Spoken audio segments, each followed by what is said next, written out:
beaucoup maître Abdoulaye Tine ñu ngi lay jaajëfal bu baax a baax ci taxawaay bu am solo bi euh, di wax rek ni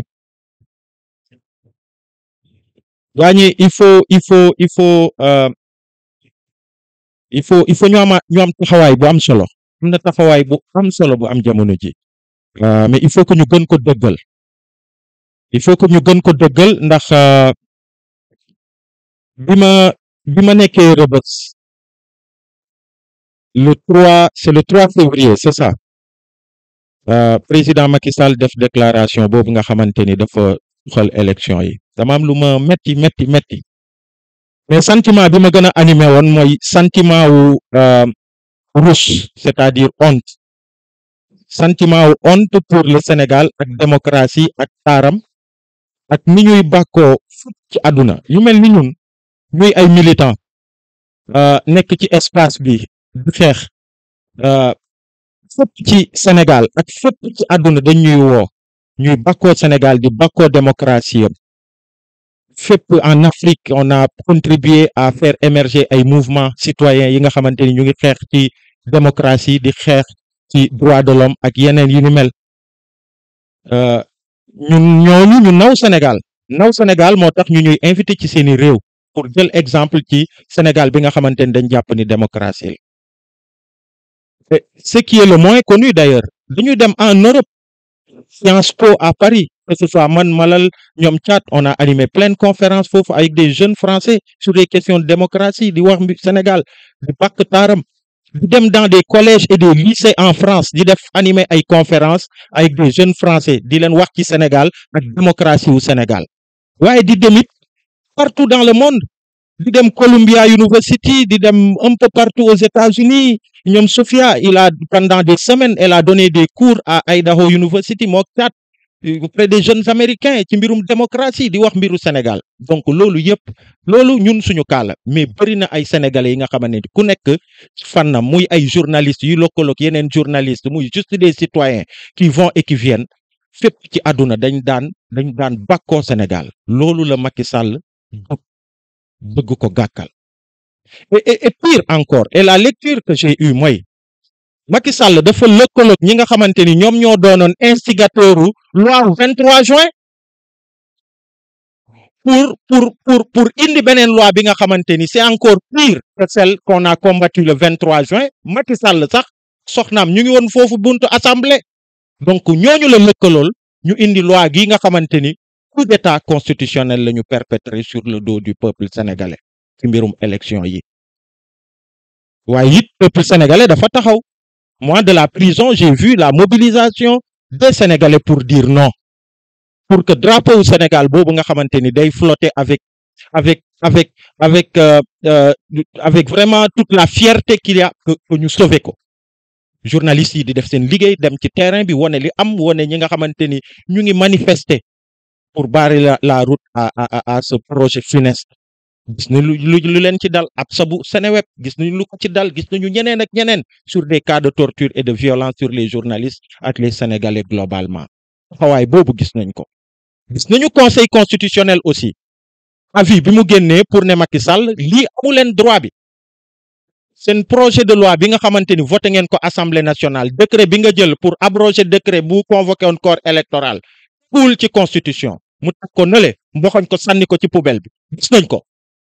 gis nañu ni conseil constitutionnel joxe na injonction pour que président Macky Sall bi nga xamante ni mandaam le 2 avril lay jeex le 2 avril la war a dem pour ñu organiser ay élections balaa boobu mu joxe le pouvoir de façon pacifique et que incha allah sénégalais yi ñu ibbi beneen page yu seen histoire seen taarix mais gis nañu malheureusement en réponse li xew gis nañu li xew. Et c'est pourquoi il faut saluer d'ailleurs initiative bi nga xamante ni jug na démb nekkuñu fa woon ñu ngi doon waajal conférence de presse bi mais gis nañu ni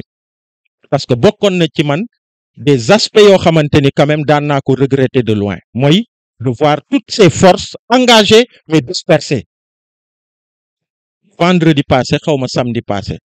ñu ne le matin F24 mu ngi Grand Yoff ñu ne après quelques heures après les familles de victimes ñu son xawma terrain wu xaar yàlla au même moment ñu ne aar sunu élection mu ngi esplanade du mairie wu xawma fan.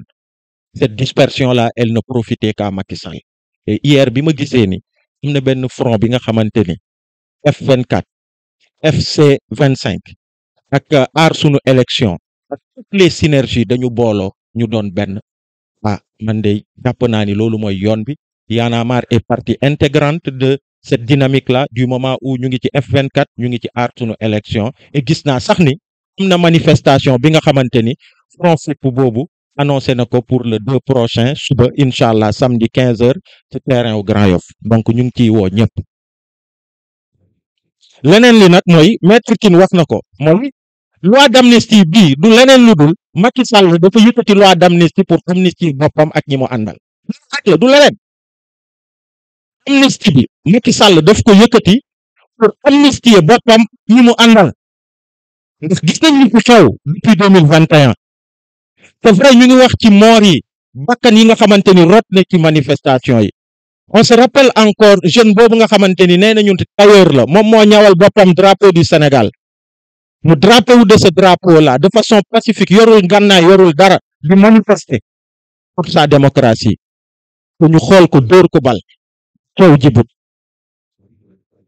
li ci mujj mooy yi nga xamante ni am na ci manifestation yu mujj yi à l'université Gaston Berger de Saint-Louis ici à Dakar à Colobane et puis à Ziguinchor encore donc c'est près d'une centaine de morts de 2021 à maintenant tous des manifestants waxatuma nag mbirum ñi nga xamante ni ils sont handicapés à jamais am na ñi nga xamante ni ay woy laagalal ñu léegi seeni tànk prothèse la seeni loxo prothèse la ñenn ñi c'est des borgnes seeni dafa tuuru ñooñu à jamais loolu en fait ay mandarga la yi nga xamante ni dañ koy sooxaale di ko dundaale à jamais ci seen giiru dund waxatuma nag torture yi nga xamante ni traité convention internationale yi nga xamante ni Sénégal signé na ko yëg contre la torture dañ ko foulé aux pieds abi ji gën a temps mooy suñu frère Pape Abdoulaye Touré c'est là Pape Abdoulaye moom la ñu xam sax mais man tey bi ma nekkee en juin fin mai en garde à vue ba jëm ci cave tribunal mais c'est grave ce que j'ai vu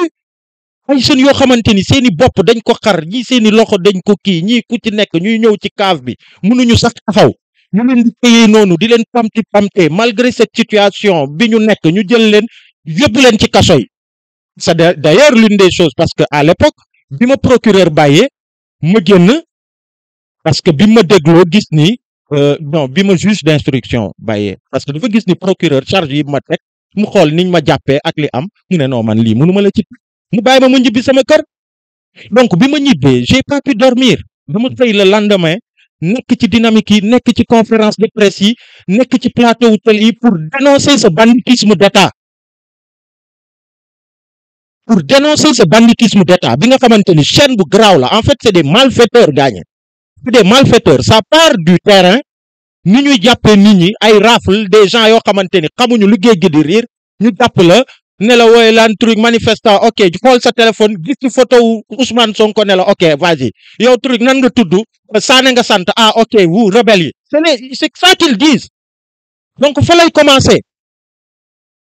on les amène on les torture on les amène d'abord où beneen maillon chaîne bi mooy sûreté urbaine de Dakar en fait ils ont mis en place là-bas benn mécanisme bu grave boo xamante ni c'est du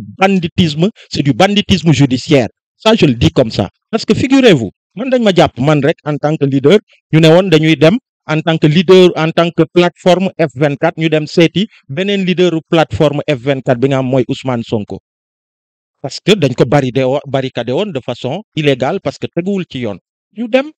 ci lañ ma jàpp gis ngeen condition yiñ ma jàppee dóor ma lacrymo ma taxaw et puis ñu pamte ma yóbbu ma man Kondong et je viens à la sûreté urbaine de Dakar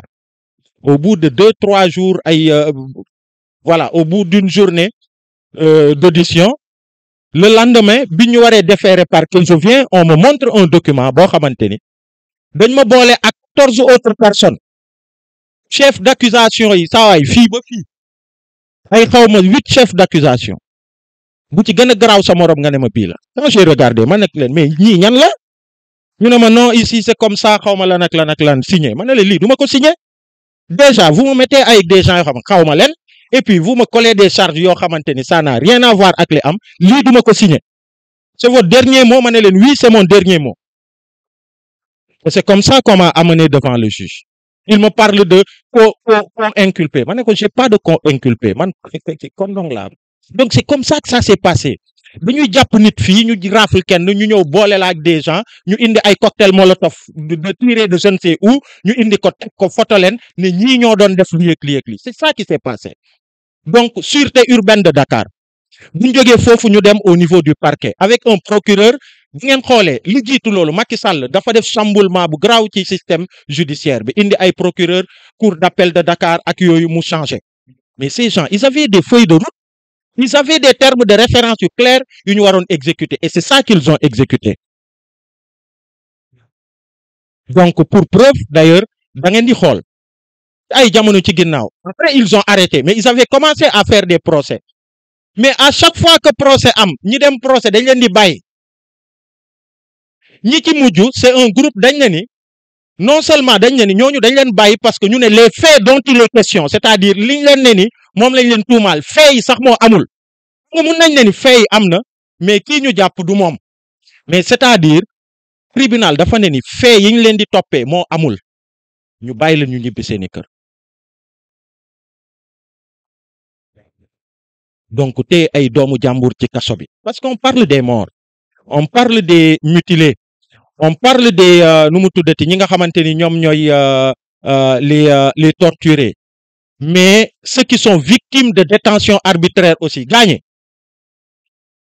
c'est un drame wax nañ ko ci texte bi ils sont près d'un millier ñu tëj leen ci kaso yi ñu ci bëri ci ñoom ils traînent tey des séquelles yi nga xamante ni c'est physique am na ñi nga xamante ni bi ñuy dugg ay góor yàlla la ñu woon am seen doole Azoura Fall mais il est sorti de Rebeuss ak békki te xaw na tane tuuti sax am na ñi nga xamante ni ils vont traîner des séquelles psychologiques man gis naa ay ndaw yi nga xamante ni ñu ngi naan free diw mais bis bu mu génnee ay mbokkam dinañu xam ni kii tàggatoo na ak sagom te defut dara et au nom d'une loi d'amnistie léegi ñu ne loolu yëpp dañ koy fàtte cette loi d'amnistie de Macky Sall bi nga xamante ni moom boppam la bëgg amnistier ñi mu àndal loolu mënul nekk il faut que sénégalais yi ñu taxaw ci et heureusement que famille wu détenus yi ak tous les sénégalais épris de justice nee nañu nanguwuñu loi d'amnistie bi et d'ailleurs loolu moo waral Y'en a marre ñu jàpp ni dañ ko war a xeex avec tous les sénégalais ñu taxaw temm en même temps qu'on se bat pour que coup d'état constitutionnel bi Macky di perpétrer mu bañ a jàll que auprès des juridictions internationales à partir d'aujourd'hui dinañu engager lutte bi nga xamante ni comme ni ko maître Tine waxee ak Senghor déjà man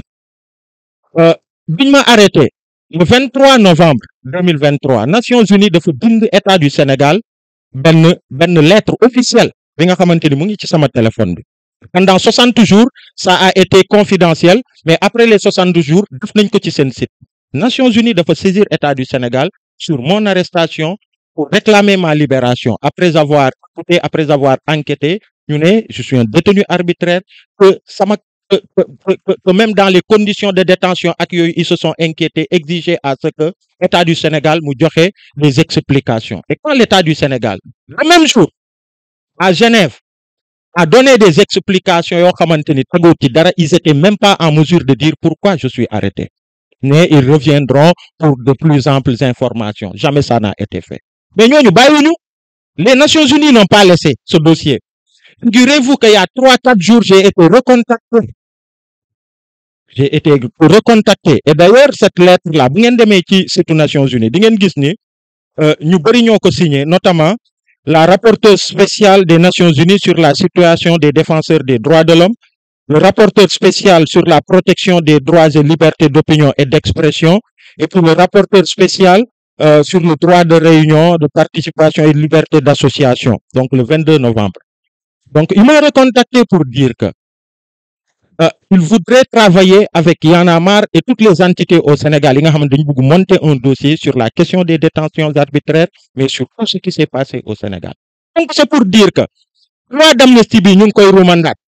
on va se battre parce que warul jàll il faut que ñu taxaw temm mais tey bu dee dañ ko jàllale assemblée nationale tout ki nga xamante ni député nga wala qui que ce soit nga bokk ci ñi nga xamante ni loi bi dañuy fexe ba mu jàll na nga xamante ni sa responsabilité elle est engagée parce que dinañ def li war d'abord auprès des juridictions wax na ak Nations Unies on a parlé de la CEDEAO mais aussi l'autre aspect mooy dañu ne ni te maître wax na ko heureusement il nous rassure mooy loi def loi mën na ko dindi.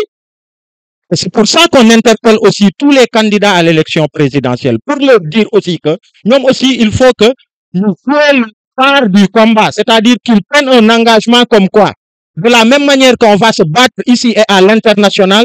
tey jii nii bu dee jikko yi lëkkalewaat nañu sax pour porter un autre coup fatal à la démocratie sénégalaise en votant cette loi que ñu engagé wu à ce que tokkuñ ci fal bu ñëwee taxaw loi bi dañ koy abroger lu ma ko def lu ko koy dindi lu loi def loi mën na ko dindi